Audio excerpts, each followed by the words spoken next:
இப்பொழுது நமது நண்பரான மணியும் எனது தம்பியுமான லோகவும் இருவரும் சேர்ந்து மணி விதைகள், இது நமது நாட்டினுடைய முக்கிய பங்களிப்பு. அனைத்து குடிமகனாக ஒவ்வொருத்தரும் இதை செயல்படுத்த வேண்டிய காரியம்.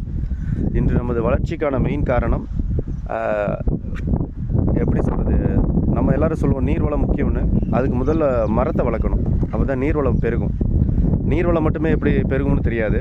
ஸோ இவர் கையில் இருக்கக்கூடிய விதைகள் அனைத்துமே பார்த்திங்கன்னா ஒரு நாட்டு உரம், நாட்டு செம்மண்ணால் உருவாக்கப்பட்ட விதைகள். இதை நாங்கள் தூவ வந்திருக்கோம்.